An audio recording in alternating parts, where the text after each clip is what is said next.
Não gravou, não. Boa noite, pessoal. Hoje nós estamos com o Dalton, CEO e fundador da Pet Games. Ele vai falar um pouquinho sobre enriquecimento ambiental, que é um conceito novo para nós, mas que nós já estamos acostumados aí, nossas lojas, vender acessório, brinquedo, indicar sempre um brinquedo para aquele pet que é um pouco mais levado, que rasgou um sofá, que rasgou uma almofada, um tênis, e aí o pessoal sempre tem indicado alguma coisa, principalmente nessa época de pandemia, que durante alguns meses a maioria dos animais ficaram presos, né, em casa, assim como nós, então precisa gastar energia, precisa fazer alguma coisa, e o Dalton vai falar um pouco mais sobre esse assunto aí pra gente. É um prazer, Dalton, tê-lo aqui na nossa rede. E acredito que em breve nós teremos os produtos nas nossas lojas também.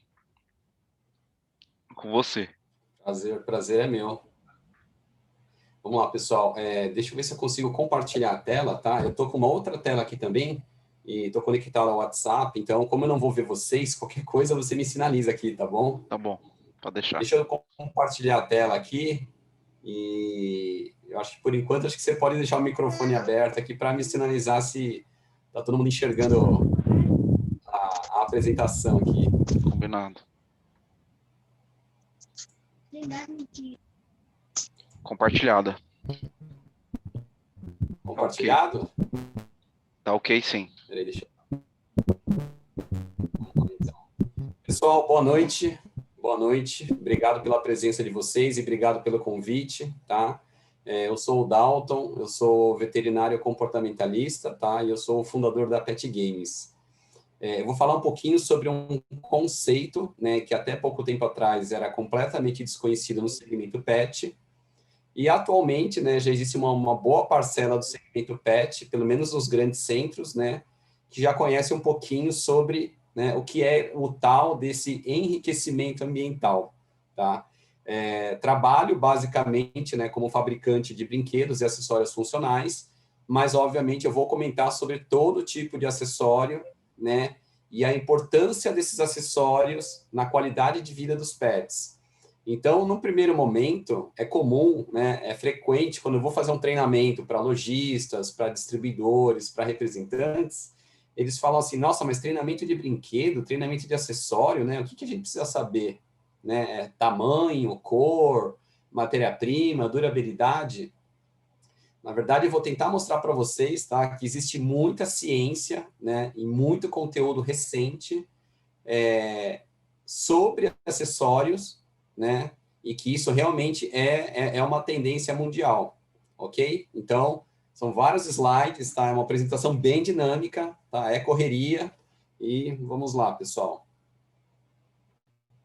Bom, em um slide, tá, eu falo sobre o mercado pet, tá? Basicamente, o mercado pet no Brasil, né, nós temos a segunda maior população de cães, gatos e aves canoras, né? Nós temos quase 2 cães e gatos para cada criança até 14 anos no Brasil.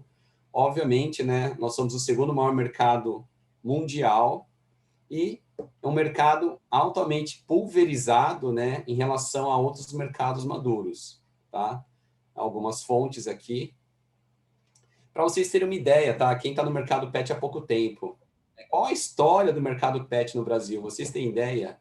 Tá? O mercado ele começou a realmente existir, né, mais ou menos na metade da década de 80, né, quando começou a se popularizar as primeiras rações comerciais para cães. Tá? Então, os primeiros alimentos, né, extrusados. Tá?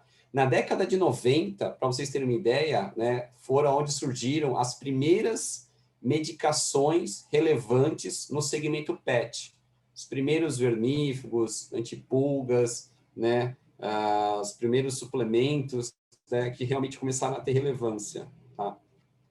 Para vocês terem uma ideia, é um mercado tão jovem, tá, que faz em torno de 20 anos que começaram a realmente a popularizar e a ganhar escala os serviços especializados, principalmente os serviços veterinários, né, no caso das especialidades veterinárias, assim como toda a parte de grooming, estética, né, ela começou a crescer muito mais rápido, começou a se profissionalizar há aproximadamente 20 anos, tá? E nessa última década, tá, é o que eu considero, né, onde começaram a surgir alguns produtos e alguns serviços focado efetivamente no bem-estar animal, né? E eu vou falar um pouquinho sobre tudo isso. E como é que a gente chegou no mercado, né, que praticamente não existia há mais ou menos 40 anos atrás, né? Como é que a gente, o porquê disso, né? Qual é o que fez com que realmente esse mercado se impulsionasse tão rápido em 40 anos, tá? Praticando isso, pessoal. Então, eu sempre coloco esse slide, né, para ilustrar, porque geralmente as pessoas marcam, né, muito bem visualmente, né, algumas informações da palestra, tá? Basicamente com o quê? Com o que nós chamamos de antropomorfismo, né? O que é esse palavrão? É quando a gente, né, pensa, né, é uma forma de pensamento onde a gente atribui características ou aspectos humanos aos animais, tá? Vulgarmente, né, popularmente, isso todo nós sabemos, né, chamado de humanização. Isso é bom? É ruim? É bom para a gente? É ruim para o pet? Né? O que eu devo pensar sobre isso, tá? Então, né, não precisa decorar antropomorfismo, mas assim, humanização todos nós sabemos, tá? E como veterinário, né, comportamentalista, a gente sempre gosta de embasar as nossas palestras, tá, com artigos e com trabalhos científicos. Então eu trouxe aqui para vocês, tá, uma tese de doutorado, né, de uma socióloga, eu conheço a Kênia, né, aqui no Brasil, cujo título é Quem não tem filho caça com um cão: Animais de estimação e as configurações sociais de cuidado e afeto. O que está acontecendo no mercado pet brasileiro? Para vocês terem uma ideia, tá? Obviamente, está existindo um processo muito mais acelerado de antropomorfização, né? Uma existência muito mais vigiada, controlada e civilizada, entre aspas, dos pets. Relações cada vez mais complexas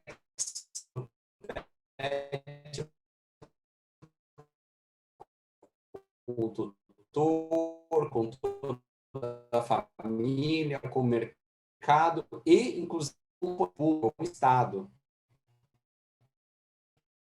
Tá? E marginários difíceis de compreender, né?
tá? Nós estamos o quê também? Nós estamos convivendo e conhecendo nossos pets com uma intensidade, né, completamente. Isso nunca aconteceu, né, obviamente, na história da humanidade. Então, em uma geração, em 30 anos, né, o relacionamento dos nossos com os nossos pets mudou completamente e, obviamente, a gente está vivendo um momento, né, inédito, né, obviamente, por causa da pandemia. Tá? Então, a gente está tendo uma percepção muito mais próxima e verdadeira do que realmente é um pet, tá? Uma coisa importante, né, que muitas vezes as pessoas não sabem, os cães são animais gregários, ou seja, eles vivem em grupos e precisam de interação social, né, entre os membros da mesma espécie, tá? No caso dos gatos, eles são animais semissociais, são animais sociais com restrições. Na verdade, eles vivem sozinhos a maior parte do tempo e necessitam de interação social com moderação, principalmente para acasalar e para disputar território, tá? Mas são espécies completamente distintas entre elas e, obviamente, né, em relação ao ser humano, tá? Um outro conceito super importante e praticamente desconhecido pelo mercado pet é: eles são seres cientes, eles são seres sencientes como nós, tá? O que é um ser senciente? Nossos cães e gatos, eles possuem a capacidade de sentir sensações e sentimentos de forma consciente, tá? Então, por exemplo, algumas sensações e sentimentos como dor, calor, frio, raiva, medo, angústia, tristeza, né, felicidade, frustração, tá? Isso foi comprovado cientificamente pela comunidade internacional, tá? Na Declaração de Cambridge sobre Consciência Animal, que é uma declaração muito recente, é uma declaração que não tem nem 10 anos ainda, tá? E aí, com todo esse cenário, né, a gente está entendendo um pouquinho melhor, tá, o que efetivamente é bem-estar animal, porque todo mundo fala de bem-estar animal, todo mundo fala de qualidade de vida, todo mundo fala sobre isso, mas tecnicamente, né, a maioria absoluta do mercado não sabe o que é bem-estar animal, tá? E aí eu trouxe dois conceitos, né, super simples, né, dois conceitos internacionais, né, reconhecidos pela comunidade científica, tá? E uma delas é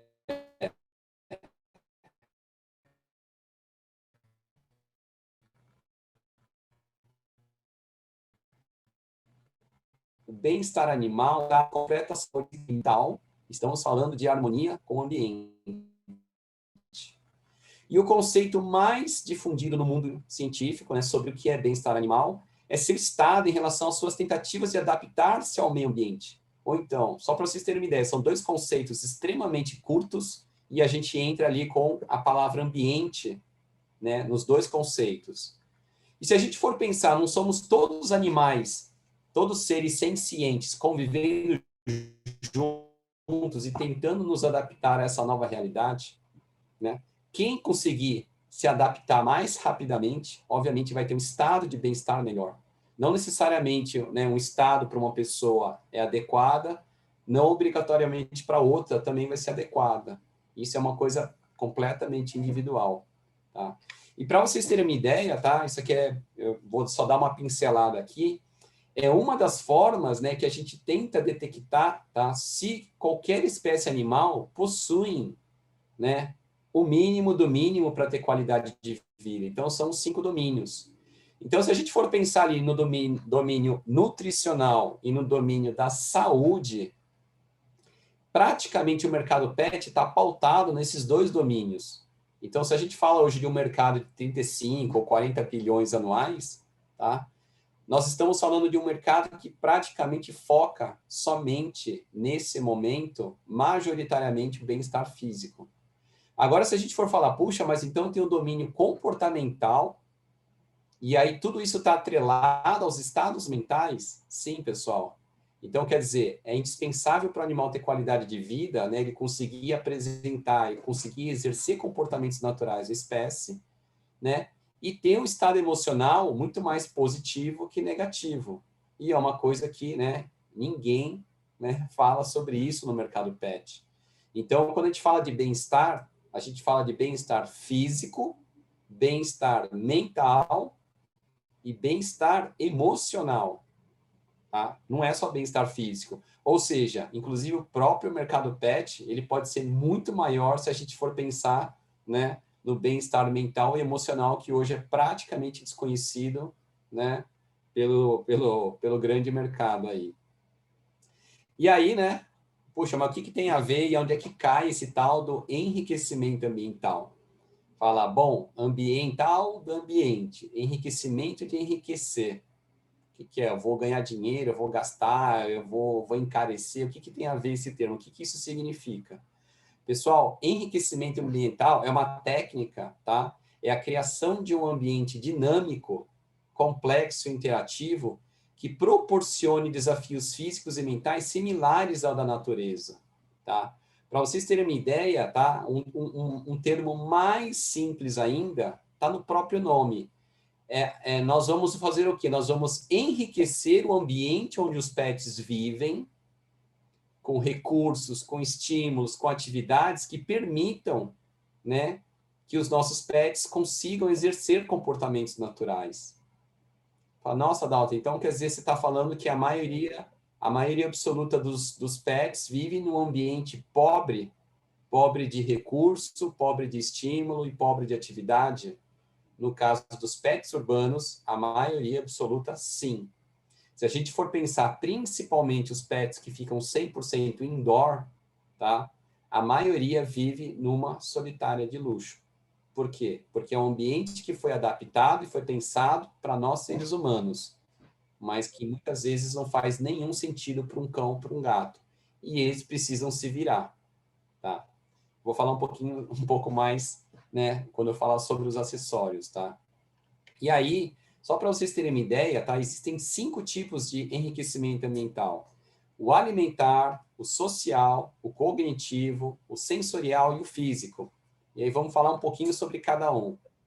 Pessoal, enriquecimento social, tá? Ele é muito simples, né? É quando você realmente proporciona, né, ao seu pet que ele tenha contato com outras espécies animais, ou da mesma espécie, ou de espécies diferentes. Cão-cão, cão-ser humano, cão-gato, tá? Então, isso é um tipo de estímulo extremamente prazeroso quando isso é muito bem feito, quando isso é feito com técnicas, tá? Isso é uma forma de enriquecimento social. Eu sempre gosto de mostrar também, né, uma foto com animais silvestres, por quê?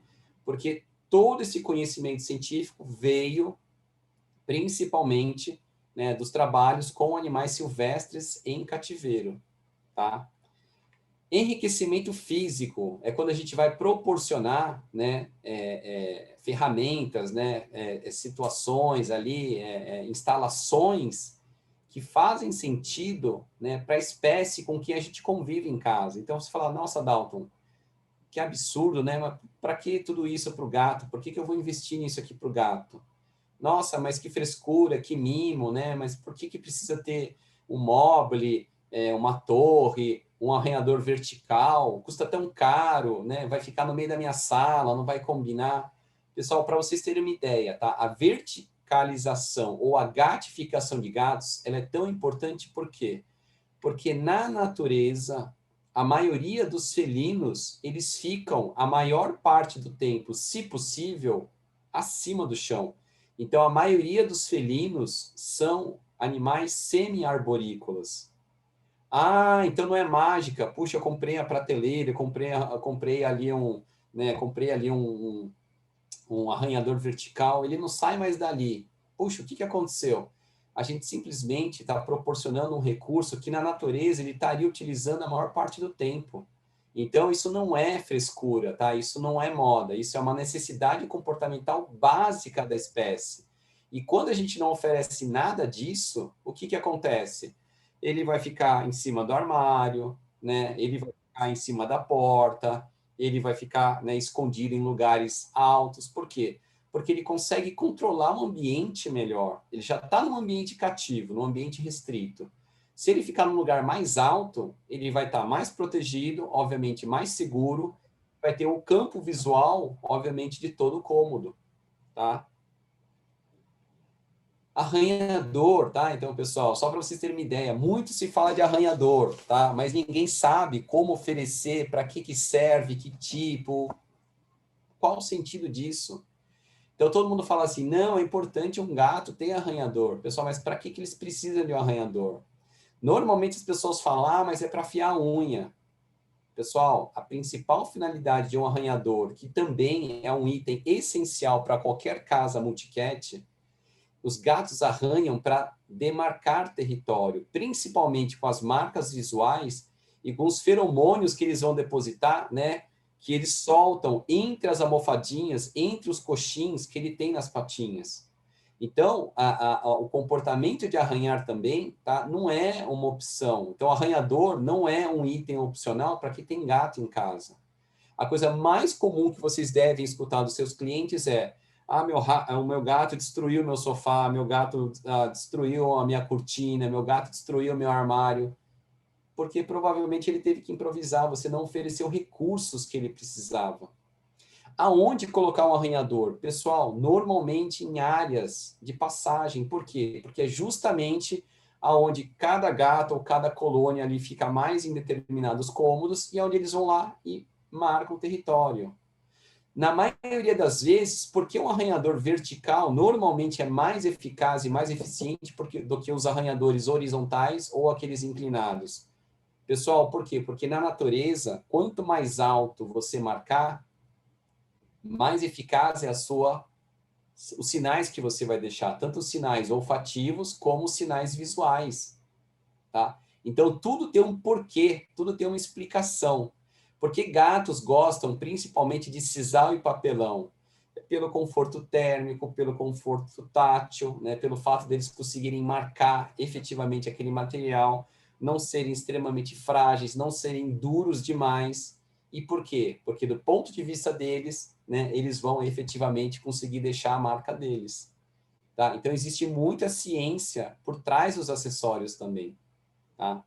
Uma outra forma de enriquecimento físico, né? Muito se fala dos bebedouros, né? Fala, poxa, mas bebedouro de gato tá tão na moda, por que que é legal, né? Com bombinha, com movimento. Pessoal, tudo tem um porquê do lado técnico. É muito interessante se, né, os tutores conseguirem investir num bebedouro elétrico, tá? Desde que seja um bebedouro de qualidade, por quê?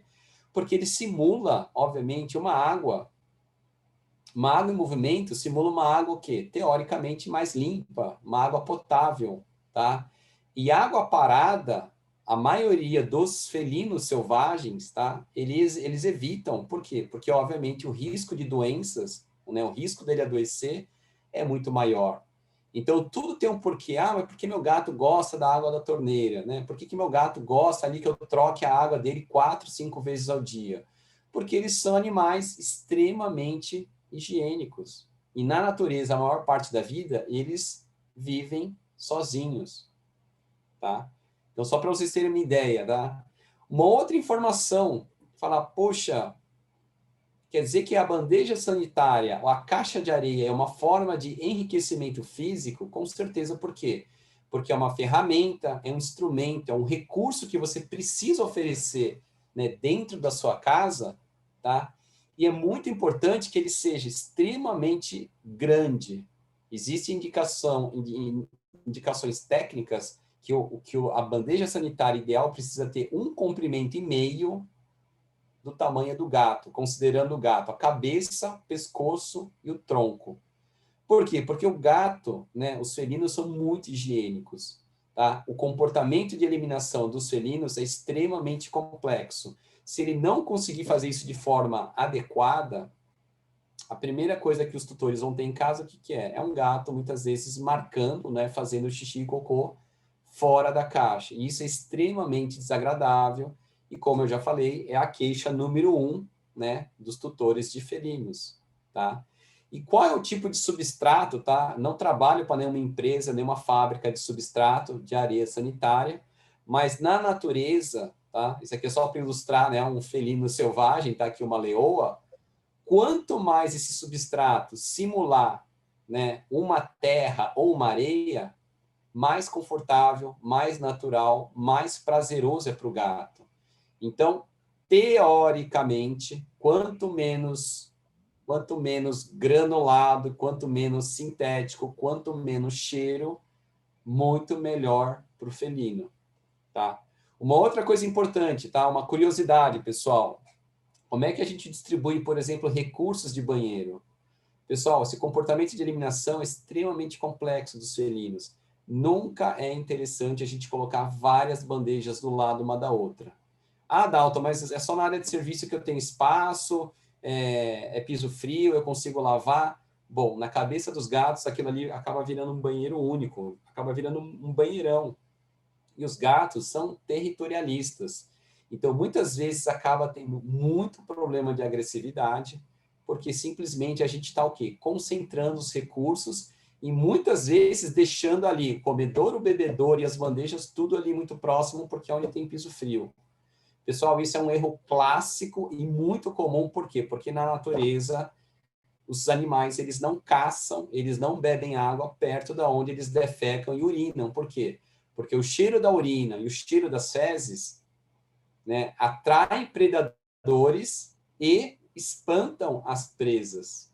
Então, o gato, os felinos na natureza, eles possuem um papel de presa, porque eles são predados, né, obviamente, né, por predadores maiores, mas eles também são predadores de, obviamente, animais muito menores. Répteis, anfíbios, aves, roedores, insetos, tá? Então, são alguns cuidados essenciais que, na maioria das vezes, né, ninguém presta atenção. E, às vezes, só da gente conseguir orientar o nosso cliente que, puxa, a bandeja sanitária, ele precisa distribuir estrategicamente pela casa. Sempre é interessante ter, no mínimo, a quantidade de gatos mais uma bandeja, tá? E essa regra, pessoal, tecnicamente, tá? Cientificamente é comprovado. Então, poxa, meu cliente tem 5 gatos. Toda hora ele reclama que a areia é uma porcaria, que não sei o quê. O cara não higieniza direito e, principalmente, é muito comum eles terem poucas caixas de areia. Então, é um argumento de venda, mas tecnicamente está perfeito, a pessoa quis ter 3 gatos, 5 gatos, a pessoa precisa ter, no mínimo, um recurso de cada por felino. Então, a pessoa que tem 5 gatos, ela precisa ter 5 arranhadores, 5 comedouros, 5 bebedouros, 5 bandejas sanitárias, no mínimo, tá? E a gente sabe que isso, na maioria dos casos, isso não acontece. Tá? Pessoal, outras formas de enriquecimento físico, como eu falei para vocês, tá? Tanto cães como gatos adoram se tocar. Por quê? Na natureza, né? Quando ele está no papel de predador, ele fica ali, né, escondido ali de tocaia, e no papel de presa, ele fica ali escondido num local mais protegido, tá? Então, tocas, né, para gatos também não é uma opção, é uma necessidade básica deles. Aí o seu cliente vai falar: "Poxa, Dalton, mas meu cliente fala ali que meu gato fica dentro do armário, fica debaixo do fogão, fica dentro do forro do sofá, etc, etc, etc." Ele está pedindo ajuda, ele está improvisando, ele está destruindo a sua casa porque você não ofereceu recursos básicos para que ele tenha um mínimo de qualidade de vida. E as pessoas não sabem disso, os lojistas não sabem, os tutores muito menos. Se a gente conseguir orientar os nossos tutores, os nossos clientes, né, a fazerem uma distribuição básica de recursos, eu tenho certeza absoluta que, em muitos casos, a pessoa vai ter uma convivência muito mais harmoniosa, tá? E aí, né, o porquê de tocas, né? Então, isso aqui, por exemplo, né, são 3 em 1 que nós desenvolvemos aqui no Brasil. A gente foi a primeira empresa a desenvolver, né, no caso, as tocas maciças, que na verdade funciona como uma cama, como uma toca e como um arranhador. Nós temos outras opções bem mais em contas, né? Então, por exemplo, a OctaCat também, né? Poxa, Dalton, por que papelão? Por causa da sensação térmica, da sensação tátil. Então, no frio ele dá uma sensação de mais conforto, no calor também ele dá uma sensação de conforto, e principalmente porque é mais fácil de impregnar os feromônios, que são os cheiros sexuais, né, dos felinos com papelão. Mas eu posso usar uma caixa de transporte? Pode, mas ele vai curtir muito mais uma superfície ou uma matéria-prima onde ele efetivamente consegue deixar o cheiro dele. Tá? E uma informação muito importante, tá? O ideal é que toda toca tenha entrada e saída. Por quê? Porque eles se sentem muito mais seguros se existe uma rota de fuga. Então, posso usar caixa de transporte? Pode, mas se tiver uma entrada e saída, o gato vai se sentir muito mais confortável. Pessoal, uma coisa que eu sempre falo, tá? Não trabalho com, não fabrico caixas de transporte, não fabrico casinhas. Só que se vocês forem perguntar para qualquer biólogo bem instruído, você fala assim, qualquer recinto artificial, qualquer cativeiro de zoológico, para qualquer espécie animal, eles precisam ter o quê? Um porto seguro, uma toca. Então, o principal argumento de venda que eu sei que nenhum fabricante de caixa de transporte, de casinha, né, trabalha no Brasil, porque, infelizmente, ninguém entende de comportamento, tá? É um cuidado, é um recurso, é uma ferramenta essencial para o bem-estar dele. Desde que você associe coisas positivas desde o início, tá? Vai ser o lugar mais prazeroso, o lugar mais confortável, o lugar mais seguro e aonde o cão vai ter privacidade. Isso é uma coisa muito importante. Caixa de transporte ou uma casinha no caso dos cães, tá? Mas isso aqui não é frescura? Como é que é na natureza? Pessoal, todos os canídeos e todos os felídeos selvagens, sempre que necessários, né, eles se intocam para sobreviver. Então, a gente não precisa ensinar ninguém. Tá? Isso é um comportamento inato, é um instinto básico que eles possuem e que a gente precisa oferecer algum recurso para que eles consigam exercer esse comportamento dentro das nossas casas. Tá? E aí, outras formas de enriquecimento, os enriquecimentos sensoriais, tá? Então, estimular todos os sentidos dos cães e dos gatos, isso é extremamente prazeroso, obviamente, né, com odores ali que são extremamente interessantes para eles, no caso, odores de outros animais, por exemplo, né? Sons ou músicas, né? Ou que façam sentido, que associem emoções positivas para eles, tá? Coloquei aqui uma fruta só para ilustrar, mas assim, você estimular o seu cão, o seu gato, né, com diferentes tipos de alimentos saudáveis e seguros também é uma forma muito interessante de você estimular o seu animal, tá? Obviamente pela visão também, tá? Se bem que uma coisa extremamente importante, pessoal, a visão é o órgão, é o sentido mais importante nosso. Mas para os gatos e para os cães, o principal sentido deles disparado é o olfato. Segundo, a audição. Terceiro, a visão. Tá? Então, a gente tem que se preocupar muito com o bem-estar deles. Se a gente se preocupa com o bem-estar deles, tá? Principalmente com os cheiros que a gente proporciona dentro das nossas casas e com os sons também. Em terceiro, a visão. Tá? Então, tecnicamente, tá? E aí falando como um veterinário comportamentalista, não tenho também vínculo com nenhuma empresa de higiene, com nenhuma empresa de grooming, com nenhuma área sanitária, tá? Do ponto de vista do animal, quanto menos odor, melhor para eles. Tá? E muitas vezes o gato não faz na areia ou não faz em determinados lugares, porque a gente está impregnando um cheiro que nos agrada, mas que, obviamente, eles, né, como é que eu vou dizer? Eles detestam, tá? Então, só para vocês entenderem um pouquinho de etologia, né, que é o comportamento animal básico, tá? Pessoal, o arranhador também é uma excelente forma de enriquecimento sensorial, porque a gente trabalha muito a questão do tato, né? Existem trabalhos científicos que relatam quais são as superfícies, quais são os tipos de arranhadores que eles mais gostam. Vocês sabem quais são? Principalmente papelão maciço e sisal. Então, tem trabalho científico sobre isso. Como eu falei para vocês, pessoal, os cães e os gatos, tá? O mundo deles é muito mais olfativo e sonoro do que visual, tá? Enriquecimento cognitivo, né? O que é esse enriquecimento ambiental cognitivo? Lembrei dos tabuleiros da Pet Games, né?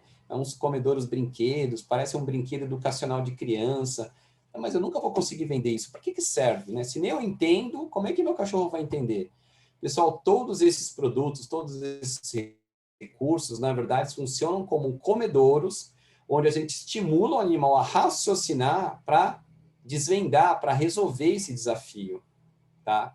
Então, existem muitas ferramentas de enriquecimento cognitivo que normalmente está atrelado ao que eu vou falar ali do enriquecimento alimentar, tá? E é uma forma extremamente prazerosa, divertida e que também acaba sendo bastante cansativo, né? Porque trabalha muito a questão mental, né? Para a gente entreter, né? Para a gente ocupar física e mentalmente os nossos pets urbanos, tá? Então, aqui só alguns exemplos, né? Que lá fora, né? Em muitos países da Europa e Estados Unidos, isso já é um segmento bastante consolidado, né? Que são os puzzles, né? São os alimentadores ali quebra-cabeças, tá? E aí, muitas versões ali caseiras, né? Versões industrializadas, tá? E tudo isso faz muito sentido do ponto de vista técnico, né? Se a gente quer estimular mentalmente os nossos cães e gatos, tá? E eu sempre coloco aqui, então, por exemplo, né, um exemplo de enriquecimento cognitivo com animais silvestres em cativeiro. Num primeiro momento, né, o leigo, o visitante do zoológico vai falar: nossa, que maldade, que judiação, que sacanagem, isso é maus tratos, para que isso? Pessoal, a gente está resgatando um comportamento natural, por quê? Porque essa espécie de primata, ele realiza essa tarefa aonde? Com o cupinzeiro, pegando cupim no cupinzeiro. Então, nada disso são comportamentos que ele não saiba. Pelo contrário, são comportamentos que, se você não oferece algumas coisas básicas, ele não vai ter oportunidade de exercer. Não tendo oportunidade de exercer, aumenta muito o risco, né, da gente, obviamente, ter muitos problemas de comportamentos e comportamentos indesejáveis dentro dos nossos lares, tá? E o último tipo de enriquecimento, né, que obviamente é um dos mais utilizados no segmento pet, né, como a gente introduzir esse conceito no mercado pet, que é o enriquecimento alimentar. O que é isso, pessoal? É quando a gente oferece o alimento, a cota diária de um cão ou de um gato, de uma maneira desafiadora, de uma maneira prazerosa, que a gente coloque o animal a estimular os seus sentidos, né, a sua cognição, a gente estimula o animal a raciocinar e que tem uma proposta um tanto quanto ocupacional. E eu vou falar por quê, tá? Então, esse aqui é um comedouro nosso, que é o Mini Pet Fit, é um comedouro lento, foi o primeiro comedouro lento do Brasil, tá? Então, aqui, um outro comedouro 4 em 1, um comedouro bem mais em conta, né, que é a Cat Pizza da Pet Game. São 4, na verdade, comedouros em um produto, né? Então, existem ali divisórias internas, onde cada cor ali, cada pedaço da pizza, cada quadrante é um desafio, né, diferente ali, é um nível de dificuldade diferente, tá? Outras formas de enriquecimento alimentar são os brinquedos recheáveis, então, no caso, uma bonequinha da Pet Games, onde a gente normalmente coloca o alimento úmido e congela, então, os recursos mais utilizados pela ansiedade por separação, é um dos recursos mais utilizados para fazer contracondicionamento, né, para quando o animal vai ficar sozinho dentro de casa, tá? Outra forma de enriquecimento alimentar são os comedouros brinquedos, no caso, né, as Pet Balls, as Sedon Dogs da Pet Games, onde você coloca ali a cota diária de ração de alimentos secos. E o brinquedo, o comedor, ele fica disponível o dia todo para o cão, por exemplo, que fica sozinho em casa. Ele vai ter que batalhar, ele vai ter que lutar, ele vai ter que correr atrás, ele vai ter que ficar extremamente ativo para conseguir a cota diária de alimento dele. Onde você pode também utilizar, né, esses comedouros brinquedos de uma forma suspensa, quando são vários animais ou quando são animais extremamente destruidores, tá? E para ilustrar, né, uma forma de enriquecimento alimentar que se faz com animais silvestres, tá? Então isso é muito comum em zoológico também. Então vocês estão vendo um elefante aqui, né, colocando aqui, né, trabalhando física e mentalmente para conseguir a sua cota diária de alimento. Então, finalizando, né, recapitulando, enriquecimento alimentar, que é um conceito extremamente novo aqui no Brasil, e o que a gente mais fazia, né, o que a gente mais faz com os nossos pets, principalmente com os nossos cães, que é o passeio na rua, né, que hoje nem o passeio na rua pode ser feito como a gente gostaria, né, por causa das limitações aí da pandemia, né, que era o enriquecimento social, quando o cão encontrava outros animais na rua, né, outros seres humanos e outros cães, e o enriquecimento físico e sensorial quando ele ia para a rua, né? Então, a gente brinca que o cachorro lá, o WhatsApp dele é quando ele vai parando de casa em casa, de poste em poste, para ele colher as informações olfativas que os outros animais deixaram ali. Então, por isso que a atividade de você sair com o seu cão e permitir que ele realmente, né, fique farejando, isso é extremamente prazeroso para ele. O passeio não deve e não pode ser somente caminhar, ok? E aí, pessoal, tá? De todas essas formas de enriquecimento, tá? Sem dúvida nenhuma, a mais importante de todas é o enriquecimento alimentar, que é a busca por alimentos. Por quê? Uma informação extremamente importante, mas a gente sabe que 99,9% do mercado pet desconhece os nossos pets, né, na verdade, todos os mamíferos, na natureza, em vida livre, eles gastam aproximadamente 40% do tempo total diário procurando comida ou caçando. Se a gente for considerar somente o tempo que o animal está acordado, tá? Isso equivale a mais ou menos de 60% a 70% do tempo acordado. Ou seja, em vida livre, a maior parte do tempo acordado, ele está correndo atrás do alimento. Ou ele tem que caçar, ou ele tem que procurar, tá? Porque, obviamente, né, ele não tem acesso, não tem ali a cumbuquinha que cai ali o alimento do céu para ele. Ou seja, automaticamente com essas informações, é o melhor comportamento que a gente pode estar utilizando no dia a dia dos nossos animais cativos, né, para a gente entreter, para a gente distrair, para a gente desafiar os nossos pets, tanto cães como gatos. É o quê? É o que nós chamamos de forrageamento, tá? Procurar alimento. Ah, Dalton, mas poxa, isso não é uma baita maldade, né? A gente está acostumado a oferecer na cumbuquinha, no comedouro normal. Perfeito. Quem que inventou o comedouro na década de 70, na década de 80? O ser humano inventou para quem? Para o cão, para o gato, ou inventou para a gente? Inventou para a gente. Porque é prático, né? É simples, é eficaz. A gente oferece ali a cumbuquinha, o cachorro come ali em 20 segundos, 30 segundos. Puxa, e agora? O que eu vou fazer nas próximas 8 horas, 6 horas, 10 horas? Não tenho nada para fazer. Então, do ponto de vista técnico, do ponto de vista do animal, é um desserviço a gente oferecer o alimento sem nenhum desafio para os nossos pets. Tá? É uma quebra de paradigma e é uma coisa que a gente tem feito com bastante sucesso, né, nesses últimos 3, 5 anos, porque a gente muda a chavinha no sentido da forma de pensar como a gente pode desafiar o nosso pet de uma maneira extremamente simples e prazerosa. E com o quê? Com a própria cota diária de alimento. Para vocês terem uma ideia, pessoal, quase tudo que está atrelado à brincadeira com cães e gatos está atrelado ao quê? A padrão de caça. Então, qual que é o padrão comportamental, né, de um caçador durante o ato, durante uma caçada, tá? Então, independente se é um cão ou um gato. Para vocês terem uma ideia, pessoal, inicialmente eles o quê? Eles precisam farejar, eles precisam sentir a presa, né, pelo cheiro, até conseguirem visualizar essa presa. Ou seja, brinquedos que possuem aromas são extremamente interessantes para ativar, né, essa pré-ação da caçada. Por isso que os aromas, os cheiros são tão importantes para eles. Depois, o que eles fazem, pessoal? Eles vão perseguir as suas presas. Está atrelado ao quê? Mobilidade.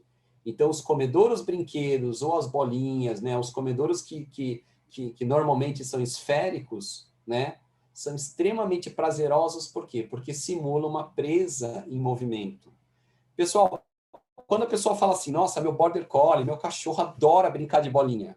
Você está brincando de bolinha, ele está simulando uma caçada. E ele acha que a bola é uma presa, ele não acha que a bola é uma bola. A gente sabe que a bola é uma bola, mas na cabeça dele você está mimetizando, você está, né, literalmente simulando uma caçada artificial para o seu cão. Por isso que ele fica tão vidrado. E aí depois, pessoal, o que acontece nessa sequência comportamental da caça? ele vai aprender a caça, ele vai lutar, ele vai abater, ele vai destrinchar, ele vai eviscerar a presa. E aí entram, para vocês terem uma ideia, a categoria dos brinquedos, das pelúcias com o squeaker. Vocês sabem o que é o squeaker? Vocês sabem aquele apito, aquele barulho irritante dos brinquedos de pelúcia? Pessoal, o squeaker, na verdade, simula o quê? Simula uma presa agonizando. Ah, quer dizer que meu Maltese, o meu Spitz, o meu Shih Tzu, ele é um assassino? Ele é um caçador? É, pessoal, ele é um cachorro. Por mais que você tenha ele como filho, ame ele como um filho, trate ele como um ser humano, ele é um cão. Então, muitas vezes, o cão só sossega quando ele abre a pelúcia, destrói o apito, e o que isso significa na cabeça do cão? A presa morreu. Tive sucesso. Pessoal, o cão, o gato é gato. Então, esses comportamentos inatos, a gente não vai tirar deles. E a gente precisa estimular de uma forma que a gente consiga gastar a energia física e mental deles justamente para evitar muitos outros problemas de comportamento. Tá? Então, estragar a pelúcia faz parte, né? E viscerar, destruir as coisas, claro, monitorando, acompanhando, depende da matéria-prima, depende do fabricante, depende de muitas coisas. Mas são comportamentos naturais que quando a pessoa fala assim, ah, mas eu não vou comprar mais nenhum brinquedo para o meu cachorro. Por quê? Porque ele destrói tudo. Ele está pedindo ajuda. Ah, mas eu compro tudo e ele não brinca com nada. Então, normalmente, você não está sabendo interagir com o seu cão. Ou você não está oferecendo os brinquedos, as ferramentas, os recursos que efetivamente vão ser estimulantes para o perfil dele, pela personalidade que ele tem. Tá? Então, brinquedo é muito mais que brinquedo para o cão. Você está estimulando o comportamento mais essencial, mais visceral, mais importante, mais prazeroso deles. E por fim, tá? Nessa sequência comportamental, nós temos o quê? Quando ele mastiga, ele acaba ingerindo a presa. E aí entram, né, os mordedores recheáveis ou os comedouros, brinquedos ali que literalmente soltam, liberam os grãos de ração ou, no caso, o alimento úmido. Pessoal, isso aqui é um canídeo selvagem. Então, o lobo-guará, ele é um parente extremamente distante, mas é um parente distante de um shih tzu, de um lhasa, de um piquinês, de um spitz, tá? Eles são caçadores. E no caso dos gatos, pessoal, é a mesma coisa. Eles são caçadores natos, tá? A gente precisa estimular isso diariamente. Então, quando a gente trabalha acessórios que têm essa proposta, principalmente de enriquecimento alimentar, isso melhora muito a qualidade de vida dos pets, principalmente dos pets sedentários, obesos, solitários, os que foram muito pouco estimulados, os que foram mal sociabilizados quando filhotes, aqueles animais hiperativos e os animais convalescentes. Se a gente for considerar a maioria dos pets urbanos, eles se enquadram, no mínimo, em 2 ou 3 categorias dessas que eu estou citando. Hoje, mais da metade dos pets urbanos, tanto cães como gatos, estão acima do peso. E, normalmente, um pet obeso é porque ele já é um pet sedentário. E, com certeza, provavelmente, muito pouco estimulado. Tá? Quando você trabalha acessórios que focam em enriquecimento alimentar, né, de uma maneira correta, a gente consegue minimizar e prevenir muitos problemas de comportamento. Então, dermatite por lambedura ou dermatite acral, dermatite psicogênica, é tudo a mesma coisa. Agressividade intra e interespécie, problemas de automutilação, vocalização excessiva quando o cão ou gato, né, mia ou late demais, excessivamente, né? Ansiedade por separação, que hoje é um problema muito sério, principalmente em cães de apartamento. E coprofagia, né? Quando o animal ingere o próprio cocô.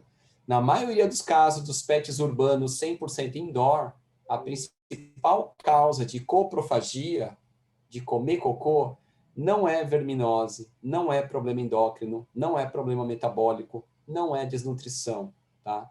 Obviamente, é um problema comportamental. E né? Sem dúvida nenhuma, né? Uma das principais coisas, né, que as pessoas ficam incomodadas, que obviamente são os comportamentos destrutivos, né? Os comportamentos destrutivos. Pessoal, eu falei bastante coisa sobre enriquecimento, mas fala, poxa, Dalton, você está falando uma coisa que ninguém sabe, ninguém conhece. Faz sentido? O que vai acontecer no futuro? Tá? Para vocês terem uma ideia, o Conselho Federal de Medicina Veterinária, tá, numa resolução de 2014, quando começou a divulgar, e virou, obviamente, ali uma resolução, né, falando sobre bem-estar animal, falando sobre seres sencientes, falando sobre as 5 liberdades que definem o que é bem-estar do ponto de vista científico, tá? E falando sobre enriquecimento ambiental, as instalações onde existe venda de cães e gatos, outras espécies, dentro de um estabelecimento que precisa ter um RT veterinário, esses recintos precisam ser, né, providos de enriquecimento ambiental. Nesses últimos 5 anos, só para vocês terem uma ideia, cursos, seminários, grupos de estudo, pós-graduações na área começaram a explodir. A demanda realmente, por isso, tem crescido demais. Tá? A parte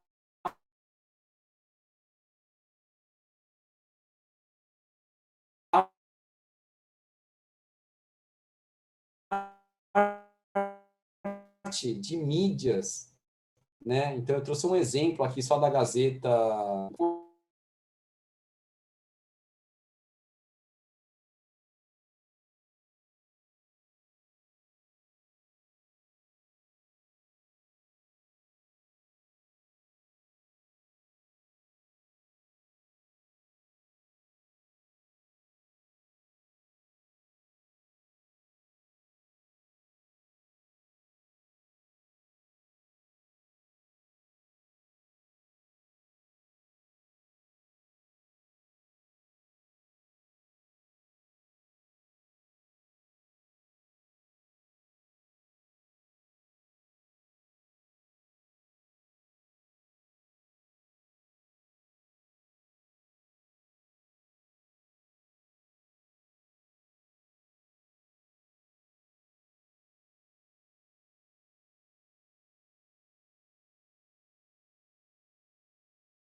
conceito que eu inventei, tudo isso é pautado em ciência, que, obviamente, em outros setores da medicina veterinária estão muito mais evoluídos e que a gente está introduzindo esses conceitos, né, para o segmento pet.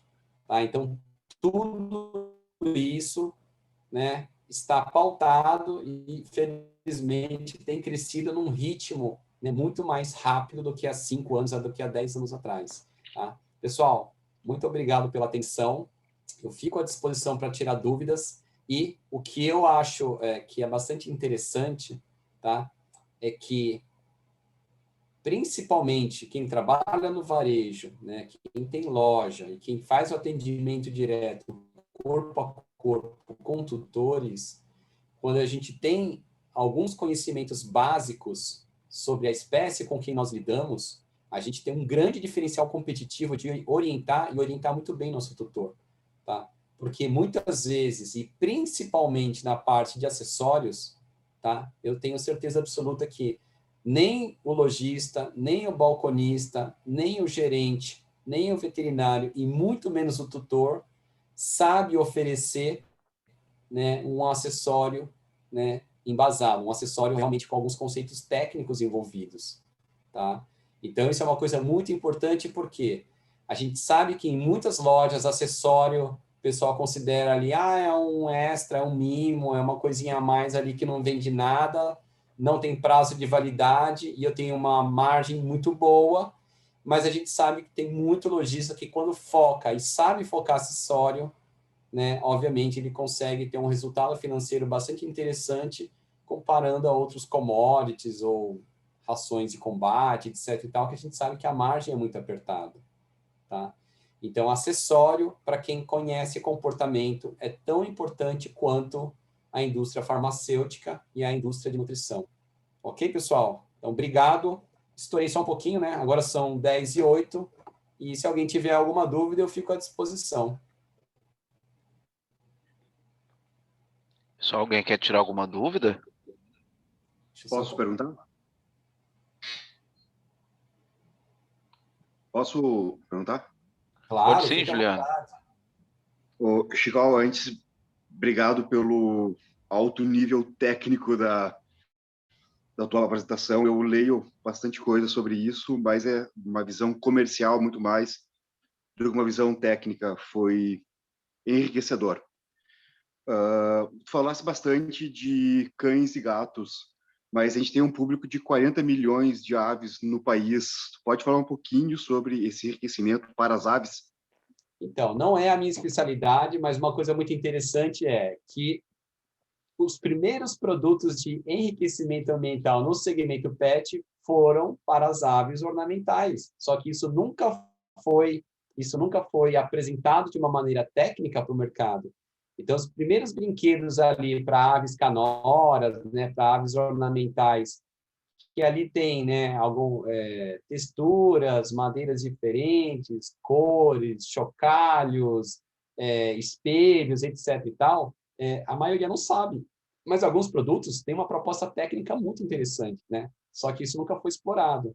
Então, não é a minha especialidade. Conheço alguns profissionais que lidam muito mais com isso, né, com aves ornamentais, mas, sem dúvida, é um recurso que precisa também ser muito explorado em aves, inclusive em outros pets, em pets exóticos também. Tá? Uma boa pergunta. Pessoal, mais alguém? Aproveita, viu? Com conhecimento desse, uma pessoa tão com bastante conhecimento assim, não é todo dia, não. Tá, eu pergunto de novo, então, né? Porque eu, Fica à vontade. eu vi que, então, boa parte do comportamento do cão e dos gatos está relacionado ao comportamento da caça. O destrutivo, assim, se eu mostrar aqui meu sofá, o que aconteceu hoje, cheguei em casa, tinha um prêmio aqui. Enfim, isso é porque a gente está oferecendo muito alimento mesmo, em uma condição de, sei lá, fácil. Esse comportamento destrutivo, ele está realmente muito ligado ao alimento, com a facilidade de acesso ao alimento? Com certeza. Isso é um dos principais fatores, porque, se a gente for pensar, se eles possuem as emoções básicas que nós temos, tá? E você mantém o seu cão, o seu gato, num ambiente que praticamente não tem recursos que fazem sentido para ele vai dar um jeito, ele vai se adaptar, ele vai improvisar, né, com o que existe na sua casa. Então, as pessoas ficam revoltadas, né, e aí entram muitas emoções humanas de ele é vingativo, né, ele está fazendo isso por birra, etc. e tal. Na verdade, na maioria dos casos, ele está pedindo ajuda porque ele não tem recursos básicos dentro de casa e ele precisa improvisar. Ele precisa improvisar um arranhador para marcar território, para se exercitar, para se alongar. Ele precisa improvisar uma toca, que é um porto seguro para ele, entendeu? Então, na verdade, tudo que as pessoas acham que o animal faz de birra, de propósito, de sacanagem, etc. e tal, é porque a gente não oferece. Na verdade, o mercado pet não sabe oferecer acessórios para os seus tutores, né? A gente, na maioria dos casos, fala assim, não, deixa eu montar um mix bonitinho aqui, e vem sozinho, né? Deixa o tutor lá escolher o que ele acha que faz sentido. E ao contrário, pessoal, a pessoa fala assim, nossa, mas como é que eu vou vender um arranhador vertical de R$500, R$1.000, R$800? Se o gato já destruiu ali metade da casa dele e gastou milhares e milhares de reais, não é difícil. Como é que eu vou vender um mordedor para um cão que custa R$60, R$80? O cachorro já destruiu coisas ali que custam milhares de reais.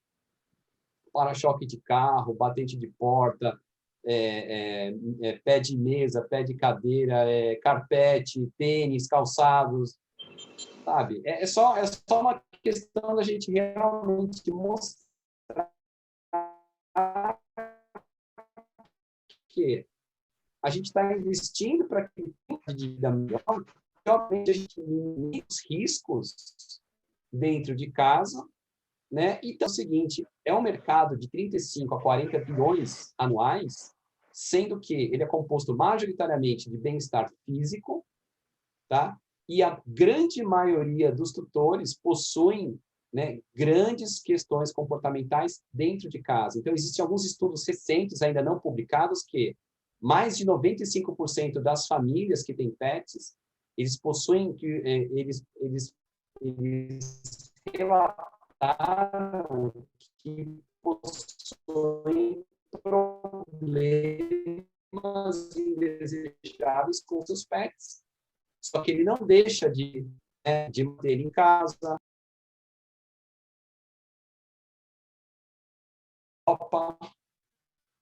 né? Então, a questão da parte de grooming, a parte de roupinha, a parte de estética, a gente vem de antropomorfização lá fora. Não estou dizendo que é ruim, que é bom. Eu só estou dizendo que a gente precisa ter um certo equilíbrio em tudo isso. Então, o que a gente sempre relata é: você pode e deve amar o seu cão ou gato como filho, mas você precisa respeitar, né, a natureza da espécie. Quando você faz isso, todo mundo vai ter uma qualidade de vida muito melhor, né? E a gente sabe que aqui no Brasil o pessoal erra um pouco a dose, entendeu? Mas é uma baita oportunidade também. É uma baita oportunidade, tá? Então, tem esse lado. Tudo tem um lado bom e um lado ruim, né? O copo está meio cheio, está meio vazio. Então, tem muita coisa ruim aí que a gente pode trabalhar e, obviamente, a gente pode se capitalizar, a gente pode tirar isso a nosso proveito. Assim, quando a gente tem filhote, né, no caso, eu aqui em casa eu tenho também filhote, mas um dos melhores produtos para você, dos brinquedos, para você dar para filhote, para poder ele se desgastar mais, entendeu? Porque filhote, né, tem muita energia. E desgastar seria gastar a energia dele, se cansar? Isso. Ah, tá, entendi. Então, é uma excelente pergunta. Por quê? Porque se a gente for pensar... Oi?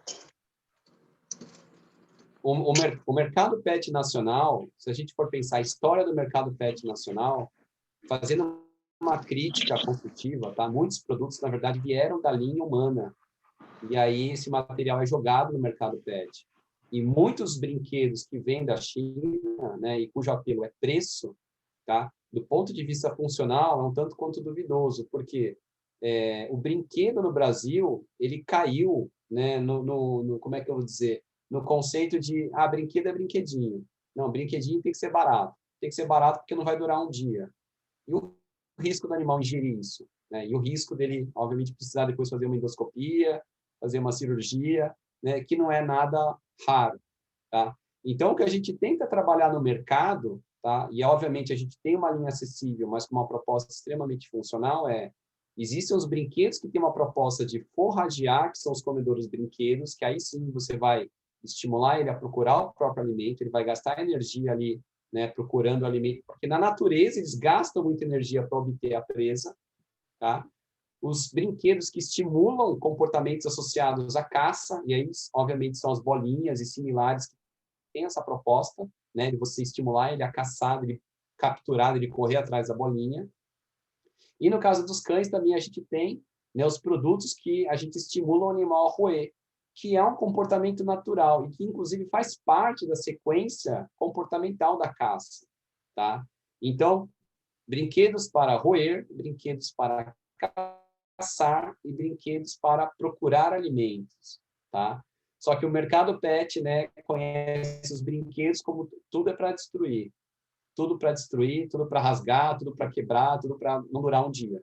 Pessoal, não está errado, mas está incompleto. Porque o que é mais prazeroso para eles, obviamente, é interagir com um brinquedo que simula uma presa e no final ele ter, né, o reflexo de saciedade quando ele tem acesso ao alimento. No caso dos gatos, é a mesma coisa. A gente brinca praticamente tudo simulando ali uma presa e no final é sempre muito estimulante, muito prazeroso que a gente ofereça um alimento, um petisco para o gato, onde você vai estar simulando, você vai estar mimetizando o final da caçada. E o gato realmente vai ficar associado, tá? Então, praticamente, né, tudo que está atrelado à brincadeira está atrelado à caçada para os cães e gatos, tá? E normalmente os gatos são mais motivados a caçar e os cães, na maioria dos casos, são mais motivados a procurarem alimentos. Ok? Só mais uma pergunta aí, pode ser? Claro, fica à vontade. Então, vamos lá, né? Parabéns aí pela apresentação top, como o Juliano já falou, né? Muito enriquecedora mesmo. Só um caso prático que eu tive lá na minha loja, já em duas situações, né? Gato. A pessoa comprou lá em dois clientes distintos, né? Compraram aqueles arranhadores, aquele clássico da casinha, da redinha, e foi muito triste, muito, por um lado, ela extremamente feliz no dia que comprou, que disse que era a realização de um sonho, ela comprar aquela casinha com a redinha. O Resumo, ela comprou, né? Não é barato. exatamente, levou para casa, e aí voltou lá 2 semanas depois, que disse que a gata dela não interagia, ela estava muito triste, que o sonho dela era ver a gatinha deitado lá no arranhador, né? O que é que a gente poderia sugerir? Na ocasião, o que eu sugeri para ela? Leva essa erva do gato aqui, né? Espalha lá dentro da casinha. Ofereci para ela aquele catnip, né? Spray, alguma coisa nesse sentido, queria estimular. Resumo passou 3 semanas depois, ela disse que tinha feito isso e a gatinha não interagia de forma nenhuma. Eu juro para você que eu não tinha mais argumento.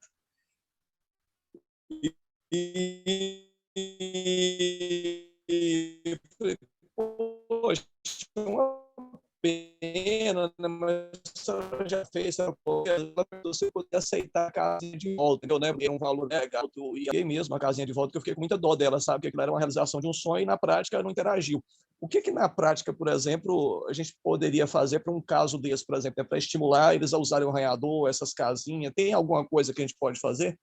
Então, olha, uma excelente pergunta, por quê? Porque a pessoa investiu num recurso caro, né, num arranhador vertical, ali num totem, né, cada um chama de um jeito, cada região do Brasil chama de um jeito aquilo ali, e é um investimento. Então, primeira coisa, aonde foi colocado, né, como isso foi apresentado para os gatos, tá? E de uma maneira muito simples, tá? Isso é uma regra básica, você faz a habituação de de uma estrutura nova que você está colocando em casa. Então, o catnip muitas vezes pode agregar, mas com certeza o que mais agrega valor, tá, é sempre as atividades de enriquecimento alimentar justamente para ele associar as coisas mais prazerosas, mais gostosas, o melhor momento do dia, nessa instalação nova ali que ela investiu. Tá? E aí vai até uma dica, tá? Pelo fato de você ter aceitado de volta, talvez até, não sei se você já vendeu de novo, não, etc e tal, o pouco que o outro gato deve ter utilizado, com certeza ele deixou os cheiros do outro ali. Então, às vezes, você é até mais aversivo o próximo gato que for utilizar esse arranhador, porque já deve ter algum cheiro, né, não muito agradável, né, algum cheiro que denota estresse, etc e tal, né, no sentido, como é que eu vou dizer? Eles enxergam o mundo com cheiros, entendeu? E para a gente não cheira nada, Perfeito.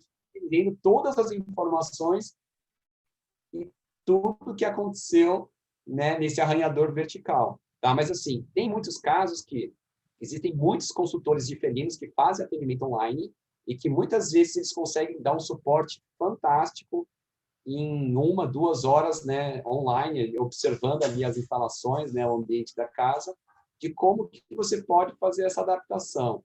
Então, adaptação entre gatos, adaptação de um recurso novo dentro da casa. Então, tudo isso normalmente é muito fácil com ajuda profissional. Tá? Então, nem seria o caso, efetivamente, de você, né, fazer a devolução. Perfeito. Então, assim, eu entendi a sua resposta, né? Dentro da nossa área mesmo, sem ser a ajuda desse especialista, vamos assim dizer, uma das coisas de apresentar, por exemplo, seria pegar um petisco, a própria ração que ele já está acostumado a comer, por exemplo, e colocar nesse arranhador, seria uma alternativa, é isso? Com certeza. A gente fala, tem um nome técnico para isso, tá? Você tem que colocar alguma coisa com alto valor motivação, já gosta e fica enlouquecido, e você vai associando as coisas mais gostosas, as coisas mais que ele mais ama, num território, num objeto totalmente desconhecido para ele. Então, em vez de ele associar coisas negativas, não, ele vai associar coisas positivas. Mas, assim, não adianta ser a ração que ele está acostumado, porque isso é uma coisa extremamente, né, enlouquecedora para o gato, entendeu? Aí, as chances de sucesso são muito altas. Beleza, obrigado. Só uma dúvida que você falou sobre dar comida para gatos e cachorros em tipo estratégias, né, para eles terem uma dificuldade em conseguir comer aquele alimento. Engraçado sobre alguns cachorros, são muito espertos. Depois que fazem a primeira vez, tipo, tira de letra. Eu queria saber se é interessante fazer uma troca, tipo, do lugar e dos mecanismos que ele usa para ingerir esse alimento. Uma excelente pergunta por quê? Porque, assim, se o tutor está efetivamente preocupado com o bem-estar do seu cão, ele precisa ter diferentes ferramentas, diferentes comedouros lentos, diferentes comedouros brinquedos fecháveis, para ele justamente ir alternando e revezando isso durante a semana. Porque exatamente um puzzle, né, um quebra-cabeça alimentar aí que ele utiliza para o cão, se ele utilizar todo santo dia, toda santa refeição, claro que ele vai executar isso com muito mais facilidade e vai deixar de ser uma atividade de enriquecimento ambiental. Então, vai deixar de ser realmente um desafio para ele. Então, por isso que a gente, né, tem tantos produtos que um complementa o outro, e como a gente divulga esse conceito para o mercado pet, inclusive a gente tem ali os perfis satélites técnicos, né, no Instagram, que a gente indica muitas ferramentas caseiras que eles podem fazer, né, com materiais de reciclagem. Que, inclusive, na Europa é muito comum os tutores, né, fazerem como se fosse um artesanato, alguma coisa assim, mas ele desenvolve uma ferramenta que ele vai oferecer para o cão, para o gato, né? Como eu mostrei ali em algumas fotos. Mas é uma excelente pergunta. O ideal é que você realmente faça um revezamento, com certeza. Ah, tá, entendi. Não é porque ficou a dúvida, porque querendo ou não, a primeira vez vai ser muito difícil. Mas que nem eu tenho uma cachorra que é muito esperta. Tipo, depois que ela faz a primeira vez, acaba que se torna um ato simples para ela fazer. Sim, a gente sempre tem que estar renovando. E a gente subestima, né, a capacidade dos nossos pets. E quando a gente trata os nossos pets como seres, entre aspas, especiais, né, quer dizer, a gente oferece tudo ali na mão, sem dificuldade, sem desafio nenhum. Na verdade, né, assim, a gente, de uma maneira ingênua, fala assim, mas tipo, eu estou fazendo o melhor possível para o meu cão. na verdade, quando você não desafia ele de forma alguma, você está fazendo um desserviço, né, para a qualidade de vida dele, né? Então, é ao contrário, você tem que deixar a rotina dele, né, o dia dele, obviamente, desafiador, estimulante, tá? E por causa da humanização, né, as pessoas tratam os cães como bebês e aí explodem os problemas de comportamento. Entendi. Muito obrigado. Nada, que isso.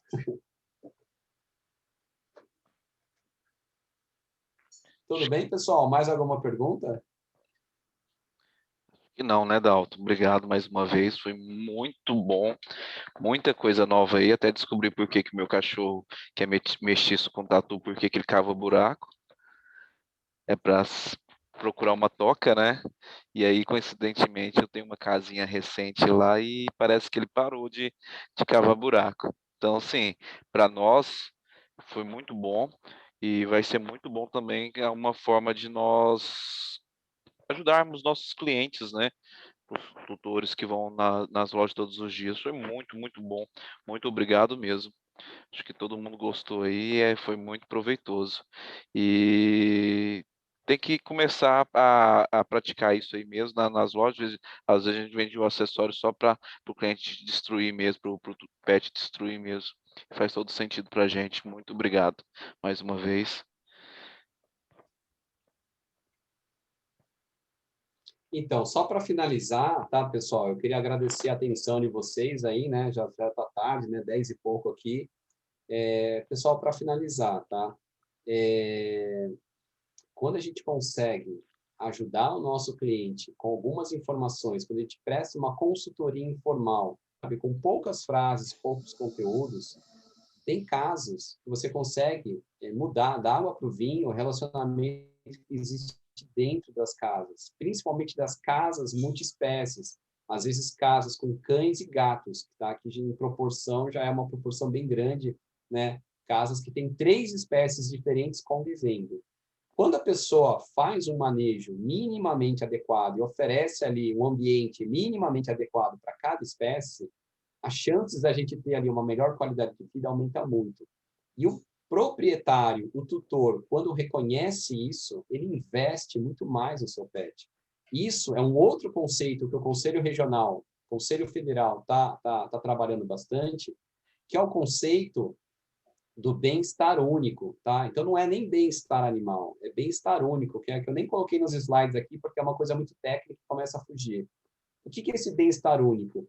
É quando você consegue, né, ter um bem-estar humano, o bem-estar animal, tá? E um ambiente adequado para ambas espécies. Quando você tem uma certa harmonia do ambiente, dos humanos e dos animais, esse conceito do bem-estar único, tá? E quando, obviamente, se essa harmonia, né, eles investem muito mais com seus pets. Então, se hoje eles já gastam com seus pets, eles tiverem muito menos problemas de comportamento, eles vão investir e vão gastar muito mais com seus pets.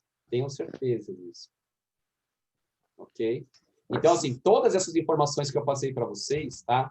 Muita coisa tem no nosso site. Então, cada produto, descrição, tem vídeo, tem foto, tem indicação, tem objetivo, como funciona. E muitos desses conceitos que eu falei, de humanização, antropomorfização, blá, blá, blá, de bem-estar e enriquecimento, tudo isso tem muito conteúdo disponível, tá? No nosso Instagram também. Então, é muito comum, às vezes, né, os lojistas falarem, poxa, Dalton, foi super bacana, mas eu não vou conseguir passar 10% do que você falou para a gente. Como é que eu vou convencer meu cliente? Como é que eu vou trabalhar meu cliente? Como é que eu vou fidelizar meu cliente? Pessoal, só deles estarem acompanhando ali os nossos perfis e você tendo ali alguns produtos, né, algumas ferramentas de IA, todas as informações técnicas, né, estão, né, na embalagem, na apresentação, no blister do produto. Então, quando vocês pegam um produto da Pet Game em mãos, vocês notam que, assim, toda a informação técnica, né, como é uma venda técnica, tá? Eles estão na embalagem. Então, você não precisa memorizar, você não precisa decorar absolutamente nada. E quem gosta do assunto, né, fica à vontade, né, para divulgar lá os nossos perfis, porque a essência está toda ali disponível no YouTube, no Instagram, no Facebook, no site, ok? Então, tem muito conteúdo disponível ali. Se a pessoa está passando uns pés ali, fala, olha, dá uma fuçada lá. Então, tem muito material que a gente coloca justamente para ajudar, né, nesse manejo que ninguém fala de manejo de cães e gatos. A pessoa fala de manejo de boi, manejo de porco, manejo de galinha, manejo de frango, mas ninguém fala de manejo de cães e gatos. E tem muita coisa básica e muita coisa importante que a gente pode estar ajudando os nossos clientes. Ok, pessoal? Então, muito obrigado pela atenção, muito obrigado pela oportunidade aí de estar disseminando, né, informação, e ajudem a gente a compartilhar isso também, porque, né, vai fazer o bem para todo mundo, para o mercado, para os tutores e principalmente para os animais. Combinado, pessoal? Adalto. Obrigado e boa noite aí. Obrigado, boa noite. Pessoal, eu deixo os links lá no grupo depois, tá? Das páginas, do site para vocês, tudo bem? Obrigado, Alto. Boa noite, pessoal.